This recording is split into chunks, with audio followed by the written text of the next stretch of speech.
Témiscamingue. Merci beaucoup, Monsieur le Président. Ça me fait plaisir de pouvoir parler aujourd'hui, surtout quand on parle d'économie. Je pense que c'est une question très importante. Et je trouve que c'est important de mettre un peu en contradiction ce qui se passe du côté conservateur. Quand l'économie va bien, c'est à cause de leur bonne gestion. Mais quand ça va mal, c'est à cause de facteurs internationaux hors de leur contrôle. Je pense que ce n'est pas un gouvernement responsable et ça montre très clairement qu'ils ne sont pas prêts à prendre leurs responsabilités. Je pense que nous, le NPD, on est prêts à prendre des bonnes décisions et assumer nos responsabilités. C'est facile de blâmer les autres, mais de redresser la situation, ça demande de faire des choix. Et ces choix-là, il faut les faire en étant capable d'être transparent avec le public. C'est la meilleure façon, justement, de respecter le public canadien. Les choix que les libéraux ont pris et les conservateurs ont pris ont continué à faire que le Canada est devenu un géant économique au pied d'argile. Ils ont coupé notre capacité à s'adapter à des temps difficiles avec une économie qui est devenue de plus en plus mono-industrielle, basée énormément maintenant sur le secteur de l'énergie et du pétrole. D'ailleurs, j'aimerais prendre le temps de faire un petit récapitulatif. De faire un retour en arrière au niveau de ce qui s'est passé lorsqu'on parle d'exploitation des ressources naturelles au niveau de l'histoire du Canada. Donc, au commencement, l'économie reposait principalement sur l'agriculture et les produits forestiers. Et ensuite, l'accent s'est déplacé de la ferme et de la forêt vers le sous-sol canadien. L'importance des métaux et des minéraux a augmenté au fil du temps et en raison d'évolutions technologiques qui découlaient entre autres de l'introduction de l'hydroélectricité, de l'amélioration des chemins de fer, des routes, des infrastructures. L'amélioration aussi du matériel d'exploitation des mines et des techniques de forage a mené à l'augmentation des connaissances en matière de gîtes minéraux, un meilleur accès aux minéraux ainsi qu'à une diminution des coûts de transport. Pendant la période allant de 1886 à 1947, la foresterie, ensuite l'exploitation minière et finalement l'énergie se sont jointes à l'agriculture. À l'exception d'une apparition précoce dans l'industrie du pétrole à Old Spring, en Ontario, le pétrole n'a pas représenté une composante majeure de la production d'énergie pour le Canada jusqu'en 1947, année de la découverte du pétrole à Leduc, en Alberta.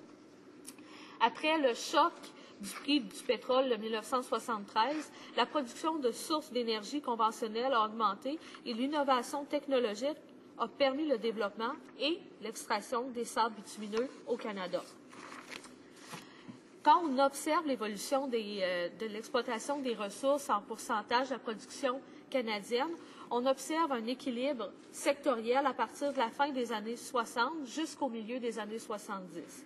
Et le déséquilibre du secteur de l'énergie au profit des autres secteurs économiques est devenu apparent dans les années 80 et les années 90 du gouvernement libéral. Et ce que ce déséquilibre-là est venu faire, c'est consolider la dépendance de l'économie canadienne qu'on observe depuis 10 ans sous le règne des conservateurs. Le résultat aujourd'hui est qu'on a une concentration de l'industrie pétrolière et gazière en Alberta et en Saskatchewan, mais la production délocalisée a également une contribution importante à l'économie de Terre-Neuve et Labrador.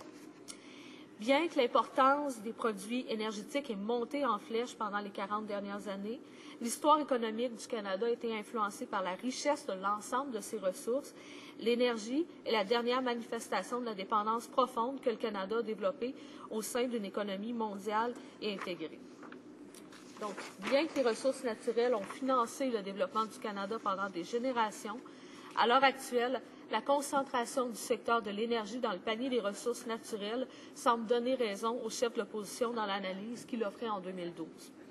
En 2014, comme le prix du baril de pétrole brut se situait entre un sommet d'environ 114 $ et moins de 55 $ le taux de change du Canada entre le Canada et les États-Unis a fluctué de plus que de 91 cents à approximativement 86 cents. Hier, le taux du jour se trouvait à 81 cents américains, soit au niveau d'il y a 10 ans, quand le gouvernement conservateur est rentré en place. Maintenant, suite à l'analyse historique que je vous ai présentée, je pense qu'il y a différents éléments qui sont importants de comprendre. Actuellement, la chute des prix des pétroles est grandement attribuable au fait qu'il y a plus d'offres sur la table venant entre autres de l'Arabie saoudite. C'est ce qui a fait baisser les prix. Mais il ne faut pas oublier qu'il y a aussi une diminution de la demande du pétrole, car plusieurs pays ont choisi d'aller vers des économies plus vertes, donc de réduire leur dépendance au pétrole. Et cette diminution-là aussi de la demande va continuer de s'effectuer. Si on a effectué des rénovations majeures dans notre entreprise pour diminuer notre besoin en énergie, si le prix de l'énergie descend, on ne va pas remettre les vieilles affaires qu'on vient de changer, c'est évident. Donc, on va continuer à aller vers une économie plus verte parce que lorsqu'on parle du pétrole, c'est des coûts qui sont très fluctuants et c'est très difficile à planifier au niveau budgétaire pour beaucoup d'entreprises et d'économies mondiales. Donc, la demande continue à baisser. Donc, même quand les prix du pétrole vont redevenir, si on peut dire, à un niveau plus élevé, on n'est pas sûr que la demande va être au même niveau qu'elle était. Donc, je pense que c'est très important de comprendre ici l'importance de vouloir diversifier l'économie et de la diversifier, non pas quand on est acculé au pied du mur, mais lorsque les choses vont bien. Il faut être capable de planifier adéquatement lorsque les choses vont bien pour être capable de parer au mauvais coup. Malheureusement, les conservateurs ne l'ont pas fait et là, on est dans une situation assez critique et je pense que ce serait primordial que les gens aient une idée aussi des prix exacts de quelle est la situation et c'est pour ça qu'on a présenté cette motion. Maintenant, le gouvernement conservateur a dit qu'il faut si on peut dire, encourager l'industrie manufacturière à prendre la relève au niveau de l'économie. Malheureusement, il y a une des problématiques qui est causée par la baisse des prix du pétrole, c'est la baisse du dollar canadien. Donc, à l'heure actuelle, les compagnies sont déjà manufacturières à la limite de leur productivité et s'ils veulent acheter du matériel pour augmenter leur productivité, ce qu'elles n'ont pas fait auparavant, bien, le prix du dollar est le dollar, ils doivent l'acheter en dollars américains. Donc, elles perdent 20% comparé au moment où est-ce que le dollar était à peu près équivalent au dollar canadien. Donc, présentement, les compagnies manufacturières devront payer 20% de plus pour acheter l'équipement qui est majoritairement acheté à l'extérieur du pays, dont en dollars américains. Donc, même si on se fie sur l'industrie manufacturière pour augmenter l'économie canadienne, on repose sur un défi supplémentaire parce que la situation dans laquelle on les a placés fait en sorte qu'ils ont plus la même capacité d'achat pour augmenter leur productivité. Donc, on se trouve aussi dans une situation problématique où est-ce que on se trouve un peu dans un mouvement circulaire où est-ce que nos capacités d'action sont somme toute limitées. Est-ce que vous pouvez m'informer, Monsieur le Président, comment il me reste de temps? Merci beaucoup. Donc, je pense que pour conclure, j'aimerais dire que une des premières choses, c'est que la situation actuelle fait que si on veut vraiment avoir un plan économique fiable pour l'avenir, la leçon qu'on doit tirer de ce qui se passe à l'heure actuelle, c'est qu'il faut avoir une économie qui est aussi basée sur une économie verte, prospère et durable. Donc, il faut être capable de faire des choix énergétiques plus verts, plus durables, mais aussi d'être capable d'offrir cette possibilité-là au niveau mondial. Donc, plus on a d'énergie verte à offrir, de possibilités, bien, plus les gens vont pouvoir faire affaire parce que on le voit très clairement, lorsqu'on base son économie sur le pétrole, c'est une énergie qui est très fluctuante, qui amène une instabilité économique parce que ça devient difficile à prévoir. Et de plus en plus, les économies mondiales vont tenter au moins de se départir d'une partie de leur dépendance pour aller vers des sources d'énergie plus fiables. Donc, je pense que ça devrait être une des priorités au niveau de l'économie canadienne. Il faut être capable de soutenir la classe moyenne par des mesures progressistes pour éviter que ce soit eux qui paient les contre-coups de la mauvaise gestion conservatrice. Il faut soutenir nos entreprises pour qu'elles se dotent d'une meilleure capacité de production. Et il faut être capable de le faire dans les moments où est-ce que ça va bien, Là, ce qu'on voit, c'est que quand le dollar était à peu près paritaire, le dollar canadien et américain, on n'a pas fait cette mesure-là. Alors que si on l'avait fait, si on aurait été capable de stimuler les investissements pendant que ça coûtait beaucoup moins cher aux entreprises à cause de la force de notre dollar d'acquérir des nouvelles technologies, bien, elles auraient à l'heure actuelle la capacité d'augmenter leur productivité et de faire en sorte qu'elles sont capables de pallier un peu à la situation à laquelle on est confronté à l'heure actuelle. Et je crois aussi qu'il faut faire en sorte de soutenir la diversification économique, en particulier au niveau des ressources naturelles, éviter, si on peut dire, quand un secteur va bien, de délaisser tous les autres secteurs et de faire en sorte qu'on se trouve à l'heure actuelle avec un secteur du pétrole qui va pas bien, mais d'autres secteurs qui ont tellement été sous-financés et peu appuyés, qui ont de la difficulté à prendre la relève. Donc, je vous remercie beaucoup, Monsieur le Président, de m'avoir laissé le temps de faire mon discours. Questions et commentaires, questions and comments. Honorable member for... Le député de Winnipeg-Nord. Merci, Monsieur le Président. Le gouvernement fédéral a la responsabilité fondamentale de donner confiance dans l'économie. À l'heure actuelle, le prix du pétrole est en fluctuation et cela semble être en partie ce qui a amené le Premier ministre et le ministre des Finances à reporter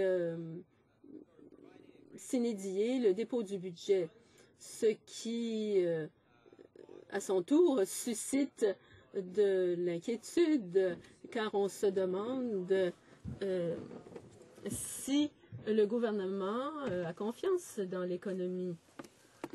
Le budget devrait être déposé au moment où on s'y attendait. La députée pourrait-elle nous dire si, selon elle, il est important que le gouvernement nous indique quand le budget sera déposé? Merci beaucoup, Monsieur le Président.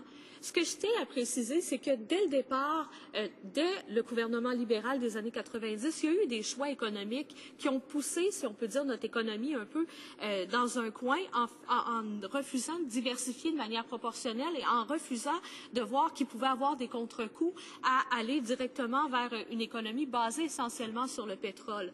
Et oui, lorsqu'on fait des choix, gouvernement après gouvernement, qui ne sont pas censés et diversifiés, ça crée une incertitude parce que tous les économistes sont capables de se rendre compte que si un jour il y a un problème, ben on va en payer les contre-coups et on n'est pas prêt d'y faire face. Donc à l'heure actuelle, c'est sûr et certain que le gouvernement doit être très clair à savoir dans quelle situation on en est rendu, présenter une mise à jour économique et préciser quand le budget va être présenté pour un peu tuer cette incertitude-là, mais je tiens à préciser qu'elle a été bâtie au fil des années.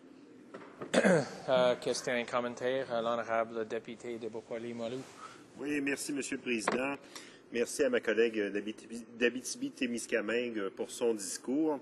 Dans le rapport de la Banque du Canada, il y a un aspect qui rejoint beaucoup ses observations dans son discours lié à l'augmentation de la productivité et de notre capacité à pouvoir profiter de la baisse des prix de l'énergie. Entre autres, les entreprises se retrouvent, c'est très clair à mon point de vue, à ne pas avoir suffisamment confiance pour engager à long terme des gens pour pouvoir bénéficier d'un contexte d'exportation qui est meilleur. Parce que la Banque du Canada le dit très clairement, le chômage à long terme se situe encore près de son sommet d'après-crise. C'est quand même à 5 ans de distance, c'est énorme. Alors ça montre justement l'humeur de nos entrepreneurs, le fait qu'ils ne sont pas prêts à investir dans le capital humain, en plus de ne pas investir dans l'amélioration des équipements afin de pouvoir profiter de la reprise. Et c'est très, très clair que c'est dû au contexte, en fait, aux décisions du gouvernement en y allant au tout pétrole au lieu de soutenir la diversité de notre économie puis être prêt au genre de transition qu'on est en train de vivre. Alors, j'aimerais que ma collègue commente justement ce problème de chômage à long terme et le fait que les gens sont exclus des possibilités économiques. L'honorable député d'Abitibi-Témiscamingue. Merci beaucoup, Monsieur le Président. Donc, ce que mon collègue soulève, c'est un peu ce que j'ai soulevé dans mon discours, c'est que alors que les choses allaient bien, on a refusé de planifier. Quand le dollar était haut, c'était le bon moment d'acheter des appareils supplémentaires pour, justement, à la bonne période, être capable d'augmenter la productivité, d'avoir les gens. Et donc, c'est le manque de planification globale qui fait que les entreprises se retrouvent dans des situations précaires où est-ce qu'il y a une insécurité à augmenter le nombre d'employés, à aller chercher l'équipement supplémentaire, parce que ça représente des coûts importants et sans savoir si ces coûts-là vont être rentabilisés à cause du contexte économique qu'on vit à l'heure actuelle. Donc, c'est une situation très difficile et ça a été causé par vraiment un manque de planification stratégique de la part du gouvernement. Resuming debate. Reprise du débat. L'honorable député d'Edmonton-le-Duc.